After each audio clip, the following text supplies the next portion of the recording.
हाँ, अनुज, मुझसे मुझसे बात करो। तुम्हारा चेष्टा है, उत्तर दो से।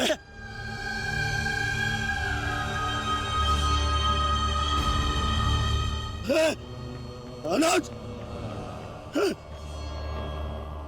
अनुज उत्तर दो। ये क्या हो गया? तुम सबने कभी अपने देश की बात का उल्लंघन नहीं किया, तो आज ये उदंडता क्यों? उठो, उत्तर दो। उठो।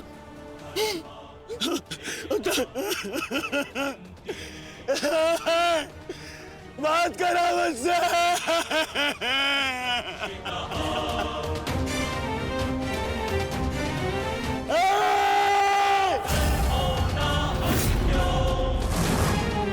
क्या किया भीम? ये क्या किया तुमने? केवल कहने को ज्येष्ठ भ्राता था मैं पिता से अधिक इन्होंने मुझे सम्मान दिया है। ये चाहते थे कि अपने कंधे पर उठाकर मुझे सम्राट के सिंहासन तक लेके जाएंगे। बस तुमने मुझे विवश कर दिया। मैं इनकी अर्थी को कंधा दूं।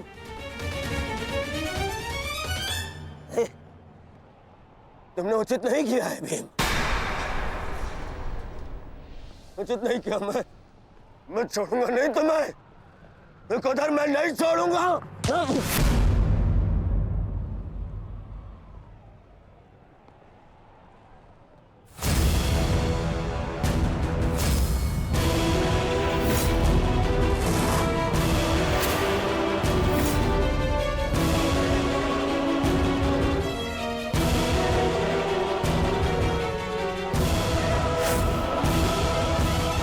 शांत युवराज, युद्ध के नियम के अनुसार आज का युद्ध संपन्न हुआ और इस समय प्रहार करना वर्जित है।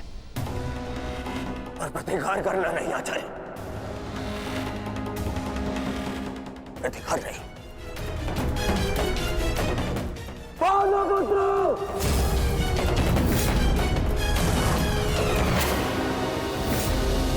अपने इन 5 भाइयों के निर्मम हत्या का प्रतिशोध लूंगा मैं।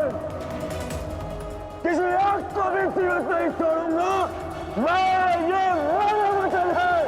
मेरी प्रतिज्ञा मत भूलो दुर्योधन। तो नियति तुम्हारे 5 भाइयों की हुई है, वही नियति तुम्हारे शेष 95 भाइयों की भी होगी। दुर्योधन! ऐसे नहीं छोड़ूंगा। राजा भीम रुक जाइए, ये सही समय नहीं है।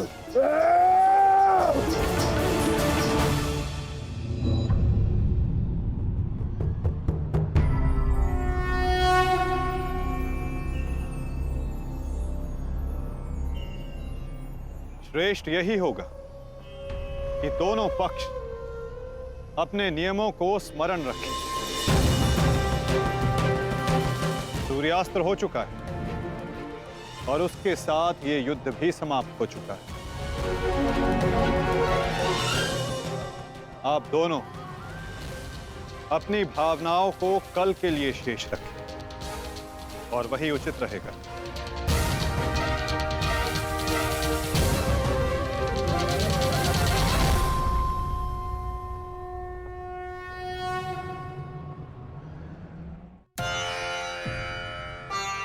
मैं आपको पुनः लौटा रही हूँ महादेव।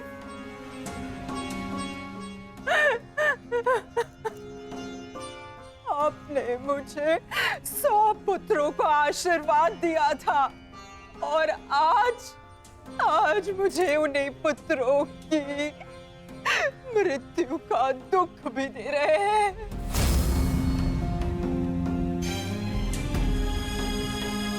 विलाप ना करो गांधारी। युद्ध में मृत्यु होना निश्चित है। कभी स्वयं के पक्ष के योद्धाओं की और कभी विरोधी पक्ष की। ईश्वर को दोष मत दो। ईश्वर का धन्यवाद करो कि तुम्हारे पुत्रों को वीर गति प्राप्त हुई है। आपके मन को समझाने के लिए ये तर्क पर्याप्त हो सकता है आर्य, परंतु मैं क्या करूं? मैं तो एक माता हूं ना। मेरे तप के बदले महादेव ने मुझे ये आशीर्वाद दिया था, तो फिर ये मेरे तप का फल मुझसे कैसे छीन सकते हैं? कैसे आर्य? पूछिए इनसे, इन्होंने ये अनर्थ क्यों होने दिया? जो पहले मुस्कान दी तो फिर बाद में आंखों में अश्रु भर दिए। ऐसे ईश्वर नहीं चाहिए मुझे, नहीं चाहिए। दासी, तुम इस शिवलिंग को इस कक्ष से, इस महल से बाहर कर दो। मुझे नहीं चाहिए कोई प्रभु, कोई मंदिर, किसी चीज की आवश्यकता नहीं है मुझे। तुम्हें जो उचित लगे तुम वो करो गांधारी। मैं वो करूंगा जो मुझे आवश्यक लगता है। रथ सज्ज करो संजय, मैं इसी क्षण कुरुक्षेत्र जाऊंगा।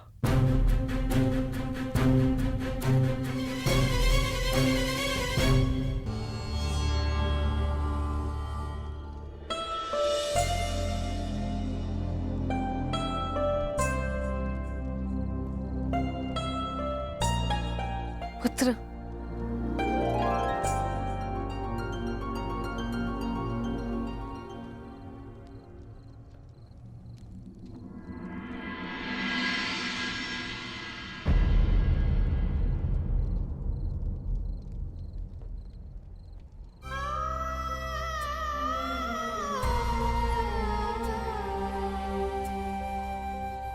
युद्ध में योद्धा को घाव लगना सामान्य बात है। आप चिंतित मत होइए। मैं जो भी कर रही हूँ अपना कर्तव्य समझकर नहीं, बल्कि पश्चाताप समझकर कर रही हूँ। एक पुत्र को खोने का कष्ट, उसकी पीड़ा एक माता ही समझ सकती है। मैं भी एक माता हूं, परंतु दुर्भाग्य से इस अनर्थ को रोकने में सक्षम नहीं हूं। इसलिए लेप लगा रही हूं, अपने मन के घाव को थोड़ी शीतलता देने का प्रयास कर रही हूं। पुत्र, तुम दुर्योधन के पास जाओ। इस समय उसे अपने मित्र की सबसे अधिक आवश्यकता है।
ये मौन रहो और इस अंतिम संस्कार की विधि को रोको।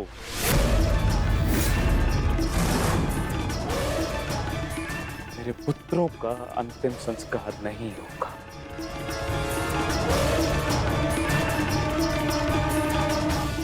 महाराज, ये कैसा अनर्थ करने जा रहे हैं आप?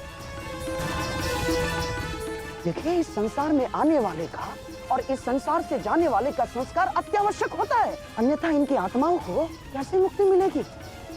क्या कर रहे हैं आप? क्या इस संस्कार से मुझे मेरे पुत्रों को खो देने की पीड़ा से मुक्ति मिल सकती है शकुनी? क्या इस संस्कार से उस दहल पर लगे चिन्ह जो महारानी गांधारी के शरीर पर आज भी है, क्या वो मिट सकते हैं? तुम्हारे लिए वो केवल 5 सैनिक थे, किंतु मेरे लिए वो मेरे अंग, मेरे शरीर, मेरी आत्मा के 5 हिस्से थे, 5 अंश थे। आज मैंने अपनी आत्मा के वो 5 अंश भी खो दिए और इससे अधिक हानि अब मैं सह नहीं सकता। मैं वर्तमान नहीं देख सकता, परंतु भविष्य देखने की क्षमता आ गई है मुझ में। हस्तिनापुर का महाराज होने के नाते ये मेरा निर्णय है कि इस युद्ध को इसी क्षण रोक दिया जाए।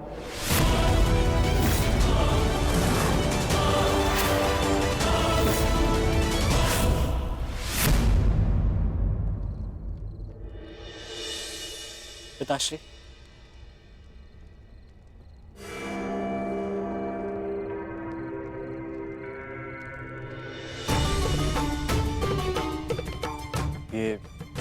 ये किसके लिए? आपके लिए पिताश्री। आज आपको अंगराज कर्ण के 2 बाण लगे थे ना, उनके उपचार के लिए।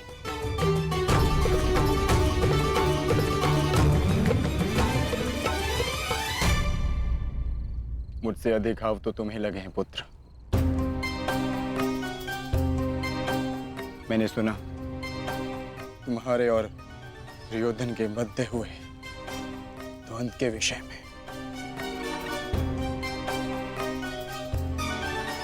तुम्हें ऐसा नहीं करना चाहिए था अभिमन्यु। दुर्योधन एक दुर्जय योद्धा है, शक्ति में, अनुभव में तुमसे कहीं अधिक। तुम्हें सावधान रहना चाहिए। पिताश्री उचित कह रहे हैं आर्य।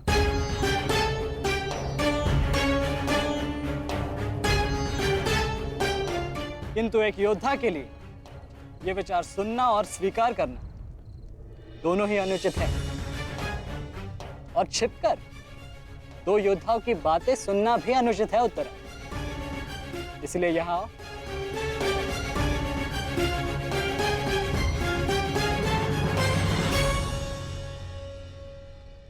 आप ही बताइए पिताश्री, क्या एक पत्नी का अपने पति के लिए चिंता करना अनुचित है?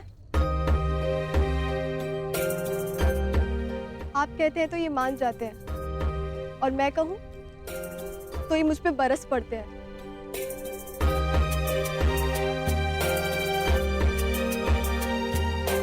आप ही ने कहा था ना कि काका श्री दुर्योधन के साथ द्वंद्व करना इनके लिए उचित नहीं है। प्रभु का धन्यवाद कि ये सकुशल युद्ध भूमि से वापस आ गए। अगर कोई अनहोनी हो जाती तो? योद्धा यदि वीर गति को प्राप्त करे तो ये उसके लिए गर्व की बात होती है उत्तरा, अनहोनी की नहीं।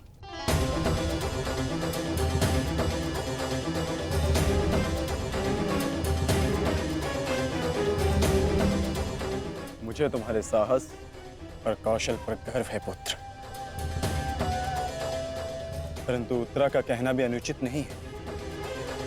प्रत्येक पत्नी को अपने पति की चिंता होती है। उत्तरा केवल तुम्हें सुरक्षित देखना चाहती है पुत्र। और मैं हस्तिनापुर के मधान युवराज का अहंकार तोड़ना चाहता हूं पिताश्री। जब भी रणभूमि में मेरी दृष्टि उन पर पड़ती है तो मेरे कानों में माता द्रौपदी की करुण पुकार गूंजने लगती है और फिर मैं स्वयं को रोक नहीं पाता। तो आप दोनों पूर्णतः निश्चिंत रहिए।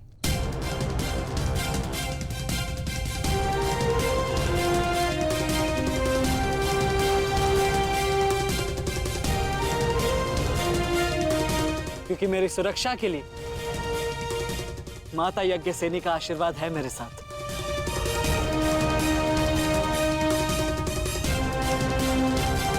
और जब तक ये मेरे साथ है, मुझे कुछ नहीं हो सकता।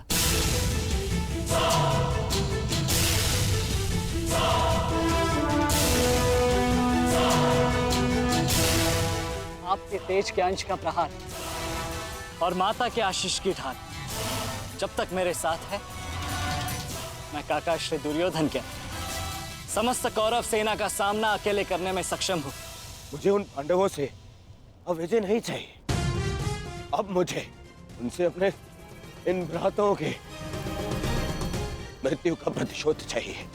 अब यदि आपने इस युद्ध में विराम लगाया तो आपके ये 5 पुत्रों वीर वृषसेन, पितामह और अनेक सैनिक उनके इस युद्ध में दिए प्राणों का, उनके प्रयास सब व्यर्थ चले जाएंगे पिताश्री। ऐसा मत कीजिए पिताश्री। रक्त के बदले रक्त लूंगा मैं।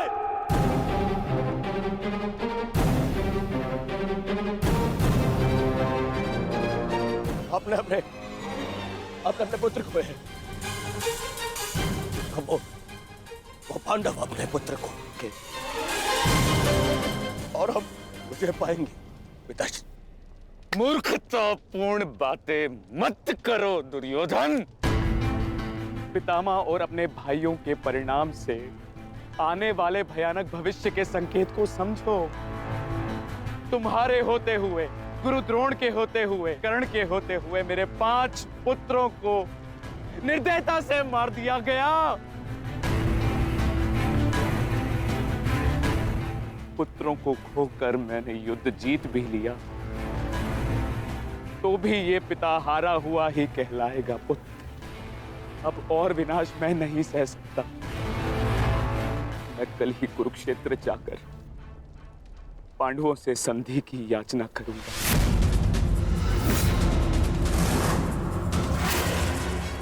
पांडवों से अपने पुत्रों के प्राणों की रक्षा की याचना करूंगा मैं,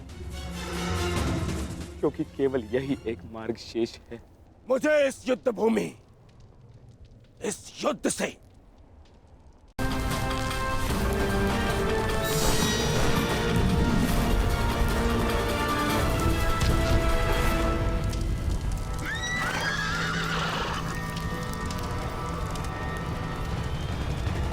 यदि मेरी इच्छा होती तो संपूर्ण पांचाल को भस्म कर देता,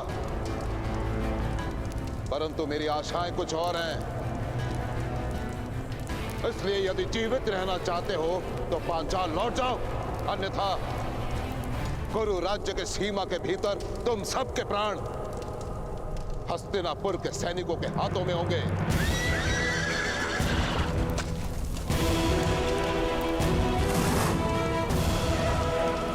पांचाल की सेना आक्रमण!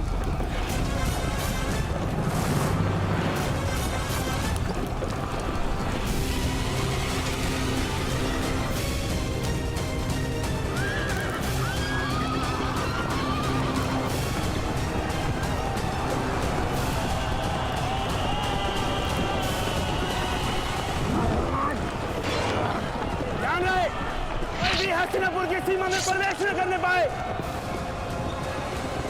वो देखो, मुगधग्राम की तरफ जा रहे हैं। पीछा करो!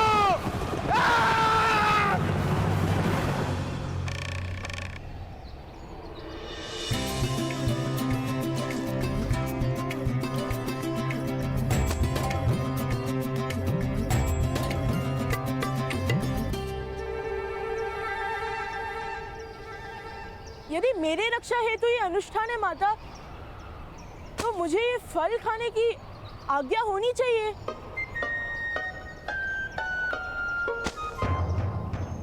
जेठ भ्राता, जब होम पूर्ण हो जाएगा तो प्रसाद भी मिल जाएगा। धैर्य रखिए।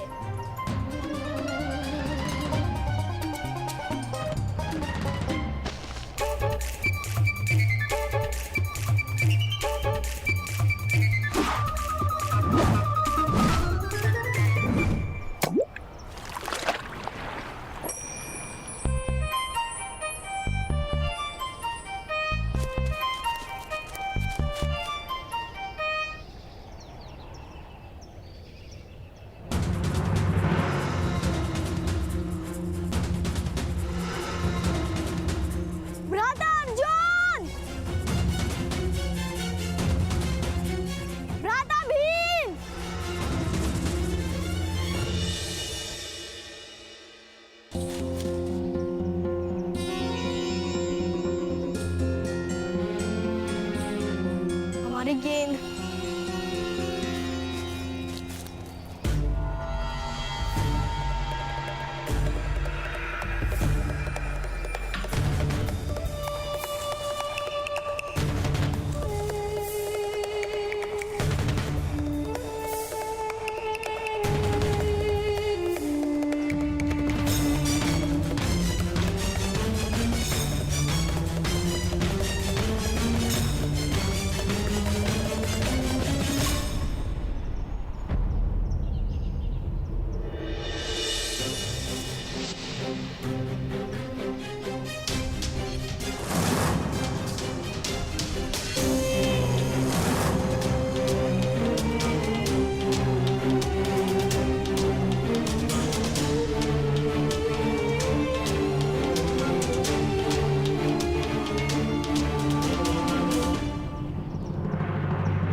क्या हुआ सैनिक महोदय?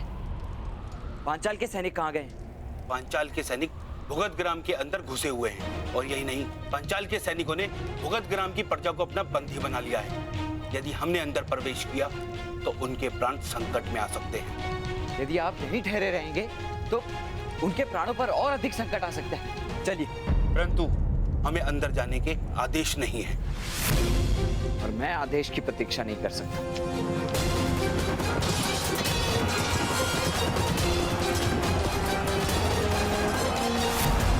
अफसूस है, इनकी रक्षा हेतु अपने प्राण कोई नहीं गवाएगा।